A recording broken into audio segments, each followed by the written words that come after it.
I knew my day was going sideways when I saw Anthony trying to figure out the coffee machine in the break room. The guy looked like he was attempting to defuse a bomb, but with less common sense and more hair product. I'm Chris Sullivan, by the way, 51 years old, senior defense systems engineer for a Colorado aerospace contractor that handles some pretty serious Pentagon work.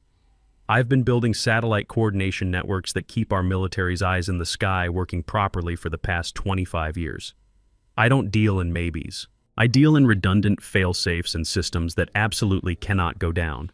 My background wasn't always corporate offices and climate-controlled server rooms. I spent 8 years in the Air Force right out of high school, working on satellite communication systems at Vandenberg and later at Cheyenne Mountain. That's where I learned that when lives depend on your work, you don't cut corners. You don't take shortcuts. You build it right the first time, test it 3 times, and then test it again. The military taught me that the difference between good enough and perfect can be measured in body bags. That mindset stuck with me when I transitioned to civilian contractor work.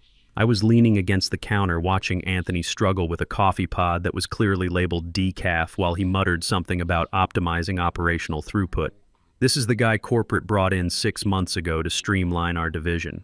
In my line of work, streamline usually means fire the people who actually understand how the equipment works and replace them with kids who think Python scripts can fix everything.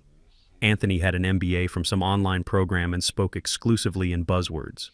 Synergy, paradigm shifts, disruptive innovation. The guy could turn a 5-minute conversation into a 45-minute PowerPoint presentation about leveraging core competencies. He finally managed to get his brown water, turned to me, and gave me that dead-eyed corporate nod that middle managers practice in bathroom mirrors. "Chris," he said, like my name left a bad taste in his mouth. "Anthony," I replied, keeping my voice flat. "I've got a top-secret clearance that took the government 8 months to approve after they interviewed everyone from my high school teachers to my college roommates. They know more about me than my ex-wife did. But to Anthony, I'm just another expensive line item who doesn't laugh at his agile methodology jokes." Before I get into how this walking LinkedIn profile tried to destroy my career, let me tell you exactly what I do. I maintain the satellite defense coordination systems that track everything from weather patterns to potential threats. When a hurricane's heading for the Gulf Coast, my systems help coordinate the satellite network that feeds real-time data to NOAA, FEMA, and 6 different military commands. When there's unusual aircraft activity near our borders, those same satellites help our Air Force keep track of who's flying where. During the wildfire season, we provide thermal imaging data that helps firefighting efforts across 3 states. It's not glamorous work, but it's the kind of work that keeps people safe.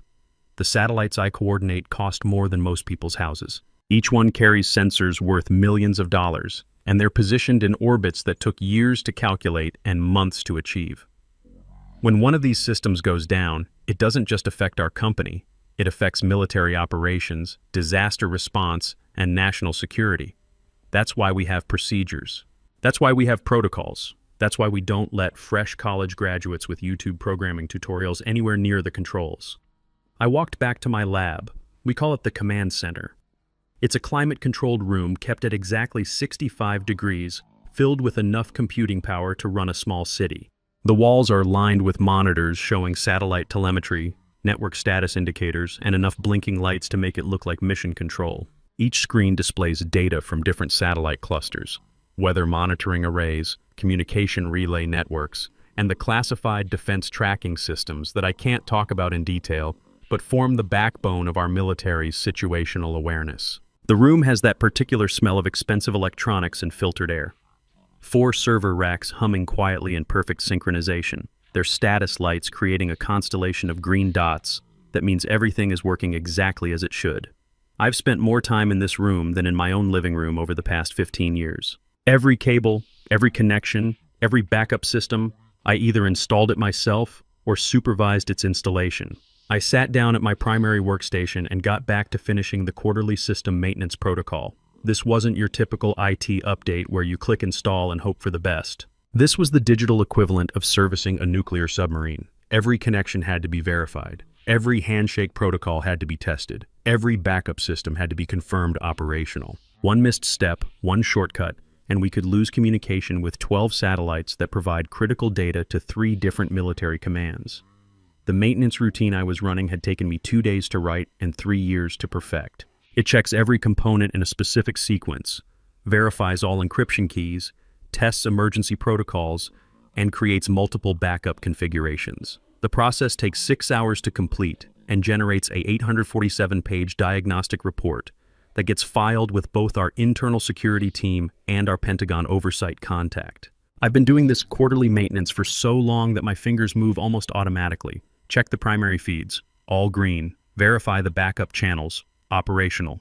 Test the emergency protocols, confirmed. Update the encryption rotations, synchronized. Each step builds on the previous one, creating a cascade of verifications that ensures everything is working exactly as designed. The compile finished with a satisfying green status bar that meant all systems were optimal. I locked my workstation. Standard protocol is lock, badge out, double check, leave. I never skip steps. That's how you stay employed in defense contracting for 25 years. That's how you maintain clearances. That's how you sleep well at night, knowing that if something goes wrong, it wasn't because you cut a corner. I headed out for lunch, walking down the hallway that connects our secure facility to the main building. The transition from classified workspace to general office area always feels like stepping between two different worlds. The secure side has reinforced walls, no windows, and air filtration systems that could handle a chemical attack. The civilian side has motivational posters about teamwork and a water cooler where people gossip about reality TV shows. The heavy security doors that separate our classified workspace from the general office area require both badge access and biometric confirmation. It's a system I helped design 3 years ago after the Pentagon upgraded our security requirements. Each door weighs 180 pounds and is connected to servers at Peterson Air Force Base that monitor every single entry and exit. I swiped my badge and pressed my thumb to the scanner, just like I'd done thousands of times before. Beep. Red light. Access denied. That stopped me dead in my tracks. These systems don't just malfunction, they're tied into Pentagon databases and monitored by 3 different agencies around the clock. A failure isn't a glitch. It's an event that gets logged, investigated, and reported up the chain of command. The last time someone's badge failed to work, it was because they'd been arrested for a DUI the night before and their clearance was automatically suspended pending review. I wiped my badge on my sleeve, that universal gesture of frustrated hope, and tried again. Same result. The red light blinked at me like an angry eye. Now I was starting to worry. In 25 years of holding security clearances, my access had never been revoked, suspended, or even questioned. I'd passed every background check, every polygraph exam, every psychological evaluation they'd thrown at me. I pressed the intercom button. Security, this is Chris Sullivan. Badge reader on the East Corridor seems to be malfunctioning. The voice that came back wasn't George Peterson, our usual security guy who'd been working here longer than some of the satellites we monitor. It was younger, nervous, unfamiliar. Hold on, Mr. Sullivan. System shows a sync issue. I'll buzz you through. A sync issue. On a closed-loop system connected directly to Pentagon servers. That's like saying a submarine has screen doors. It doesn't happen unless someone takes a sledgehammer to the infrastructure or deliberately introduces problems into the network. The door clicked open and I walked through, but my gut was sending me warning signals. 25 years in defense work teaches you to trust your instincts. When something feels wrong, it usually is wrong. When systems start acting unusual, it's rarely an accident. I grabbed a sandwich from the cafeteria, turkey and Swiss on bread that tasted like cardboard, and sat in the corner booth where I could see the entire room. My mind was racing through possibilities. Badge failures could mean anything from administrative errors to security investigations, but the timing felt suspicious. Anthony had been asking a lot of questions about our systems lately, questions about access protocols, backup procedures, and personnel costs. Yesterday I'd seen him in the IT department whispering with our systems administrator, a guy named Terry who'd graduated from community college with a 2-year degree and thought he understood enterprise security because he'd watched some YouTube videos about hacking. Terry was exactly the kind of person who might help Anthony do something stupid if Anthony convinced him it was legitimate. I finished my disappointing sandwich and headed back to the secure area. My badge worked on the main entrance turnstile, but there was a delay, maybe half a second longer than normal. To most people, that's nothing. To someone who's worked with these systems for 15 years, that delay means data is being routed somewhere else for additional verification. Someone was monitoring my access in real time, checking each entry against additional databases or approval systems. When I got back to the command center, everything looked exactly as I'd left it. My workstation was locked, the server status lights were all green, and the satellite telemetry was flowing normally across the wall monitors. But something felt different. The air seemed heavier. There was a tension in the room that hadn't been there before.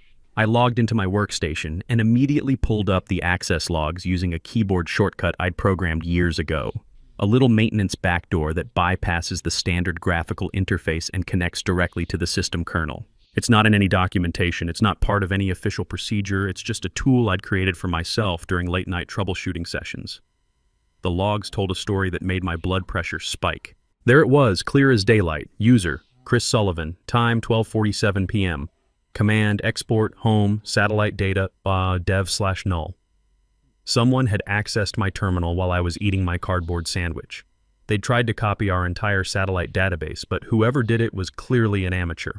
They'd attempted to redirect the data to what they thought was a hidden folder, but dev/null is actually a digital trash can, a system location where data goes to disappear forever. They'd accidentally deleted their own attempted theft. It was sloppy work, embarrassingly sloppy. The kind of mistake that first-year computer science students make when they're learning basic Linux commands. But it was also deeply insulting. Someone had walked into my workspace, sat down at my terminal, and tried to steal classified defense data using techniques they'd probably learned from a Hacking for Dummies book. The timestamp told me exactly when it had happened. The command history showed me exactly what they'd tried to do. And the amateur-level execution told me exactly who was behind it. This had Anthony's fingerprints all over it, probably with help from Terry, the YouTube-educated systems administrator. I didn't close the window. I didn't delete the evidence. I didn't even minimize the screen.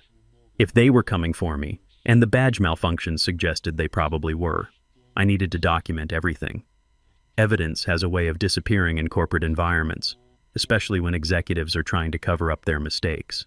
Instead, I reached into my desk drawer and pulled out what looked like a standard conference promotional keychain. To anyone watching, I was just grabbing a USB drive. But this particular device was more sophisticated than it appeared. It was a military-grade storage device designed to look like civilian junk, with its own encryption protocols and steganographic capabilities that could hide data in plain sight. I plugged the device into the maintenance port on the back of my workstation, a connection that isn't monitored by our standard data loss prevention software because I'm the one who wrote the DLP system exceptions. The port was originally designed for diagnostic equipment, but it also provided direct kernel access that bypassed most security logging. It was my insurance policy, a way to maintain evidence of what really happened in case someone tried to rewrite history later. I initiated a silent data mirror of the past 48 hours of system logs. Every keystroke, every login attempt, every file access, every failed authentication, everything that had happened on our network since Anthony started asking suspicious questions. The download progress bar crept forward, 15%, 30%, 45%. Each percentage point represented thousands of log entries that would tell the complete story of who had accessed what, when they'd accessed it, and what they'd tried to do with it. While the data copied, I opened a secure communication window to document my findings. The evidence was damning. Not only had someone accessed my terminal without authorization, but they'd also attempted to circumvent 3 different security protocols in the process. The command history showed multiple failed attempts to export classified data, each one more amateur than the last. Whoever did this had clearly learned their hacking techniques from internet tutorials rather than actual security training. The download completed. I pocketed the device and closed all the diagnostic windows.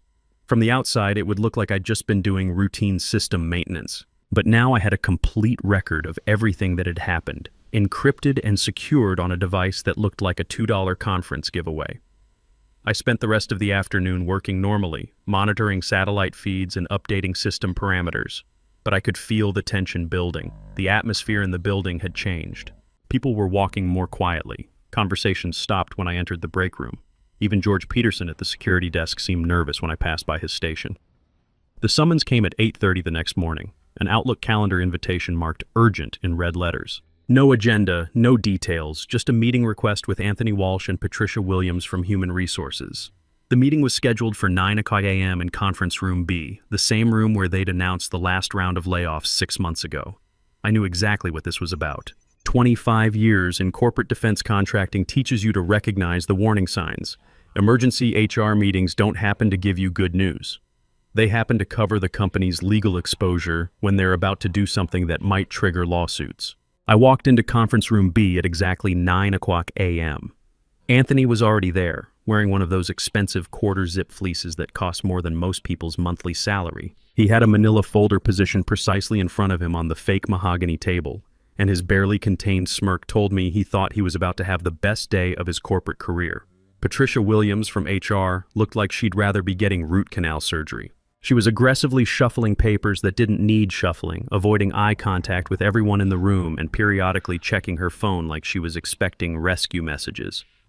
Patricia had been with the company for 12 years. She knew what legitimate HR procedures looked like, and this clearly wasn't one of them. "Chris, please have a seat," Anthony said, trying to sound grave and authoritative, but unable to hide the excitement in his voice. "We need to discuss your security clearance status." He slid a single sheet of paper across the table with theatrical precision. Standard company letterhead, but no Department of Defense watermarks, no Pentagon verification codes, no official signatures or seal stamps, just Arial font, size 12, double-spaced lies formatted to look official. "We received notification from the federal government that your top-secret clearance has been flagged as expired pending administrative review," Anthony announced, his voice dropping an octave to sound more important. "Effective immediately, we have to terminate your access to all classified systems and facilities." I picked up the paper and read it carefully. Subject: Clearance status notification. Reason: administrative review required. Effective date: immediate. The document was trying to mimic official Pentagon correspondence, but it was missing about 15 different security features that real government documents always include. No reference numbers, no agency contact information, no classified handling instructions. I almost laughed out loud. I really did have to bite my tongue to keep from chuckling. Clearances like mine don't expire because of administrative reviews. They're monitored continuously by the Defense Counterintelligence and Security Agency using systems that check everything from your credit score to your parking tickets. If my clearance was actually revoked, I wouldn't be sitting in a conference room with Anthony and nervous Patricia. I'd be in a windowless building in Washington, D.C., explaining myself to federal investigators who don't believe in small talk. "Expired," I repeated slowly, keeping my voice completely level. "That's very interesting, Anthony. My periodic reinvestigation isn't due until 2028, and typically, the Department of Defense notifies the subject directly through secure mail channels before notifying the contractor. Did they send you the official documentation?" Anthony waved his hand dismissively, like he was shooing away an annoying insect. "The federal bureaucracy is complicated, Chris. You know how these agencies work. The important thing is that without an active clearance, you can't be in the secure facility. You can't access the satellite systems. Frankly, you're now a security liability." Patricia finally found her voice, though it came out as barely more than a whisper. "We've prepared a comprehensive severance package. 2 weeks of salary plus 6 months of health insurance continuation. If you're willing to sign the voluntary separation agreement today, we can have everything processed by this afternoon." "I'm not signing anything," I said calmly. The temperature in the room seemed to drop 10 degrees. Anthony's smirk faltered for the first time. "Excuse me?" he said. "I'm not signing a voluntary separation agreement based on fraudulent documentation," I clarified, my voice still perfectly steady. "If you're terminating my employment based on false claims about my security clearance, then document it properly. Put it in writing. Make it official." "Fire me!" Anthony's corporate mask slipped completely. His smile turned predatory, all teeth and cold calculation. "Fine. If that's how you want to play this game. Turn over your badge, your access tokens, and your system authentication codes." I reached into my bag and methodically placed my items on the conference table. First, my security badge, the plastic rectangle that had been my identity for 15 years.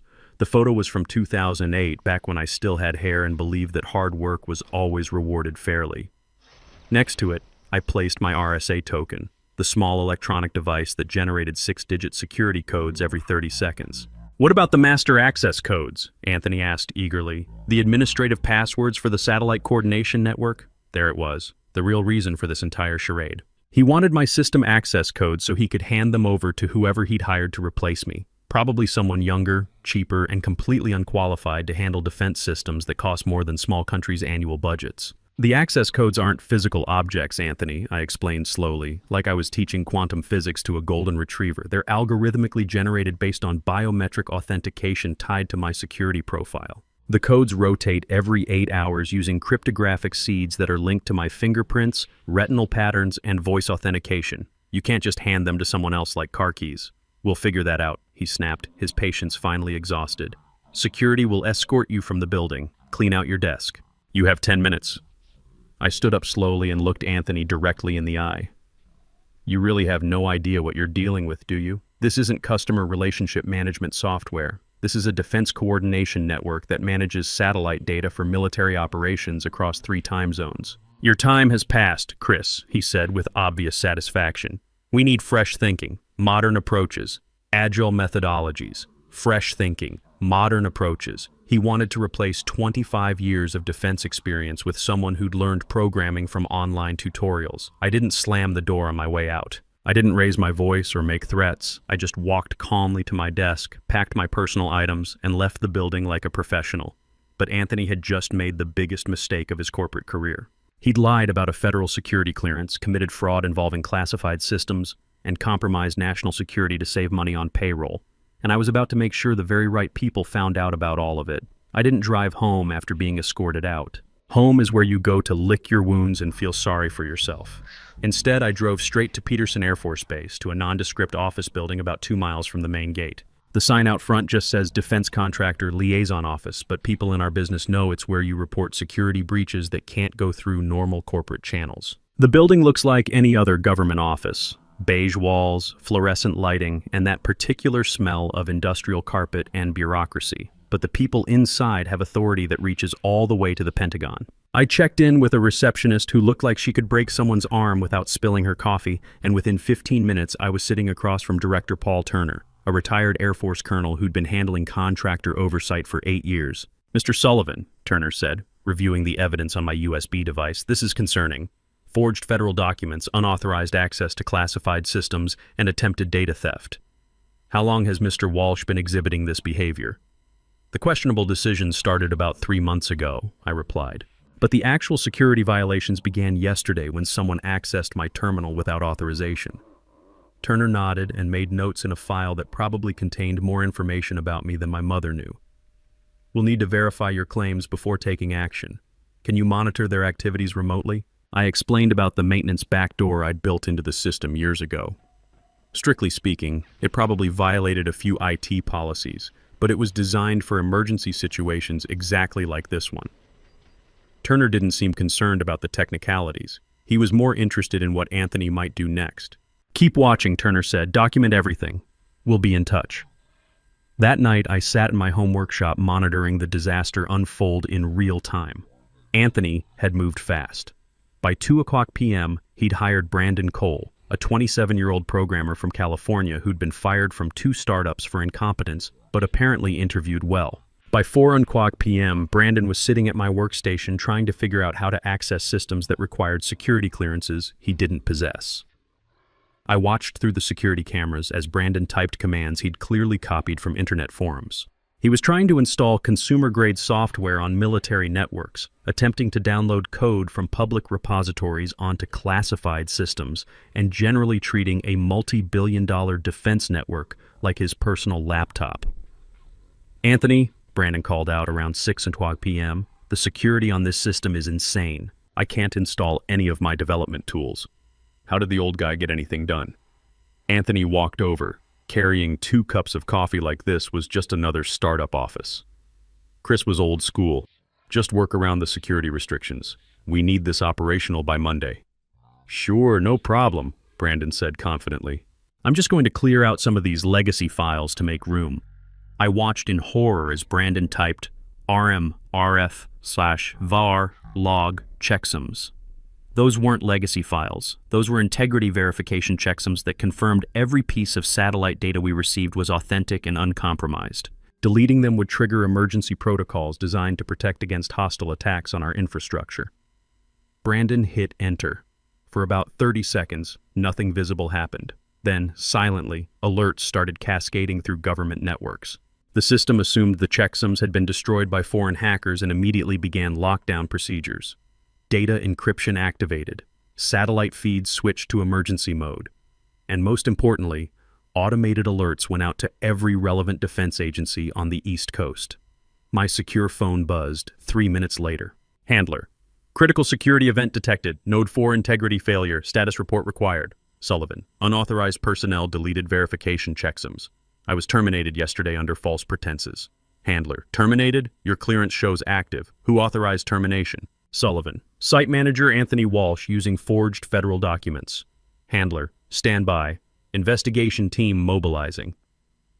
20 minutes later, Brandon made it worse. Much worse. Unable to figure out why the system wasn't responding, he decided to reboot the main server rack during active lockdown procedures. That's like performing CPR on someone by hitting them with a sledgehammer. Every satellite feed went dark simultaneously. The phone calls started immediately. NOAA wanted to know why weather data had stopped flowing. The Air Force wanted to know why 3 military exercises had lost satellite coverage. The Pentagon wanted to know why their Western tracking network had gone completely offline. Anthony spent that night frantically trying to call me. I let every call go to voicemail and listened to his increasingly desperate messages. Chris, please pick up. There's been a malfunction. We need your help. I can double your salary. Triple it. Just please, call me back. The federal response team arrived at 8 a.m. the next morning. Not one car, a convoy. 2 black SUVs, a mobile command unit, and enough federal agents to investigate a terrorist attack. I wasn't there to see it in person, but I was watching through the security cameras as Agent Jennifer Brooks walked into the building like she owned it. Agent Brooks was Defense Counterintelligence and Security Agency, the kind of federal investigator who can end careers with a phone call. She had authorization to seize systems, arrest suspects, and suspend security clearances pending investigation. When she walked into Anthony's office with a clipboard and a very serious expression, I knew his day was about to get much worse. Mr. Walsh, we need to discuss the forged federal security documents you used to terminate Christopher Sullivan, she said without preamble. Anthony's face went white. Forged? No, that was just internal paperwork, HR documentation. Sir, falsifying federal clearance credentials is a felony under the Espionage Act. You're looking at 10 to 15 years in federal prison. While Anthony was discovering that lying to the federal government has serious consequences, Brandon was learning that rebooting defense systems during emergency lockdowns can trigger congressional investigations. The satellite network serving the entire western United States was offline. Military exercises were canceled. Weather tracking was compromised. Agent Brooks called me personally. Mr. Sullivan, we need you on site immediately. Can you restore the network? Yes, ma'am, but I'll need physical access to the facility. We're sending a car. The car was a military police cruiser with 2 MPs in full uniform. Not subtle, but effective. When I walked into that building flanked by federal agents, everyone knew exactly why I was there. The restoration took 40 minutes. I plugged in my backup device, entered my emergency authentication codes, and systematically brought each satellite back online. Green lights across the board. Full network restoration, 0 data loss. Impressive work, Agent Brooks said as the last systems came back online. The Pentagon has a job offer for you. Direct federal employment. No contractors, no corporate politics, no middle managers. Anthony was led away in handcuffs that afternoon. Brandon was blacklisted from any government work for life. The company lost every federal contract and filed for bankruptcy 6 weeks later. 3 months later, I'm sitting in my new office at Peterson Air Force Base with a 40% pay raise and the title Senior Defense Systems Architect. No more corporate streamlining, no more MBA efficiency experts. Just the work I've always loved, with people who understand what that work actually means. Sometimes the system works exactly like it's supposed to. You just have to know which buttons to push. How do we explain root? I'm so sorry to explain this every time. If you're not new here, if you're a regular here, you understand the drama that is root sapling. So if you notice here, Root's father is this person named Sydney. Hi, Zeke. Hold on, I'm explaining things. Okay, Sydney Price fathered... Oh, I clicked. I shouldn't have clicked. Hold on. Wait. Here he is. Okay. Sydney Price is the father of Root. But Sydney Price also was married to Florette.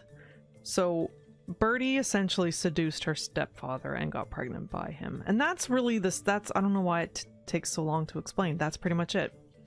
Her goal in life was to break up many, many couples.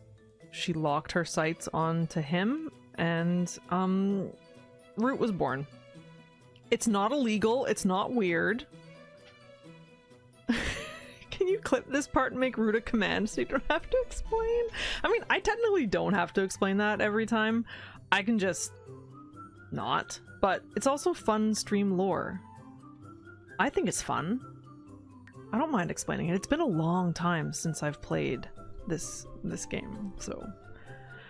But thank you. I will definitely consider that. Root is Birdie's stepbrother and son. There you go. There you go. That explains it. Okay, what else did I miss?